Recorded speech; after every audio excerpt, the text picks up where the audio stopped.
इस बार की दीपावली भारत चीन के लिए कुछ अलग रहने वाली है। दरअसल लंबे समय बाद अब दोनों देशों के बीच रिश्तों पर पड़ी बर्फ पिघलती नजर आ रही है। पूर्वी लद्दाख में वास्तविक नियंत्रण रेखा यानी कि एलएसी के दो स्थानों डेपसांग और डेमचोक से भारत चीन की सेनाओं के पीछे हटने की प्रक्रिया बुधवार शाम को पूरी हो गई और अब जल्द ही पूर्व की भांति दोनों जगहों पर गश्त शुरू होगी। इससे पहले 31 अक्टूबर को दीपावली के दिन दोनों देशों के जवान एक दूसरे का मुंह मीठा करेंगे।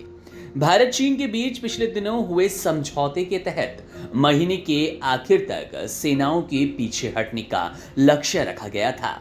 सोमवार को विदेश सचिव ने समझौते का ऐलान किया था और मंगलवार से ही सेनाओं ने पीछे हटना शुरू कर दिया था। यह कार्य तय समय के अनुसार पूरा हो गया। समझौते के तुरंत बाद प्रधानमंत्री नरेंद्र मोदी और चीन के राष्ट्रपति शी जिनपिंग के बीच कजान में बातचीत हुई और इसका असर सीधे तौर पर देखा जा रहा है। भारत और चीन के बीच 6 border personal meeting point BPM पर मिठाई का आदान प्रदान होगा।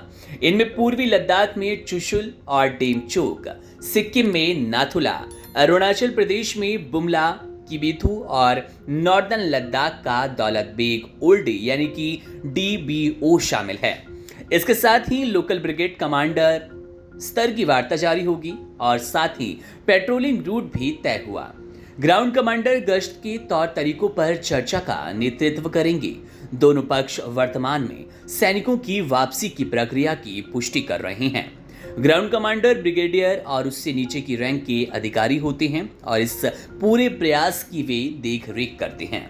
आपको बता दें कि जून 2020 में गलवान घाटी में हुई भीषण झड़प के बाद दोनों एशियाई दिग्गजों के बीच संबंधों में खटास आ गई थी, जो दशकों में दोनों पक्षों के बीच सबसे गंभीर सैन्य संघर्ष था। विदेश सचिव विक्रम मिस्री ने 21 अक्टूबर को दिल्ली में कहा था कि पिछले कई हफ्तों से चल रही बातचीत के बाद समझौते को अंतिम रूप दे दिया गया और इससे 2020 में उठे मुद्दों का समाधान निकलेगा। 23 अक्टूबर को प्रधानमंत्री नरेंद्र मोदी और चीन के राष्ट्रपति शी जिनपिंग के रूस के कजान में ब्रिक्स शिखर सम्मेलन के दौरान अपनी द्विपक्षीय बैठक के दौरान पूर्वी लद्दाख में एलएसी पर गश्त और पीछे हटने के समझौते का समर्थन किया था और वो दिन है, आज का दिन है। दोनों देशों के बीच संबंध बेहतर होते नजर आ रहे हैं और दीपावली के अवसर पर दोनों देशों की सेना आपस में मिठाई खाने वाली है।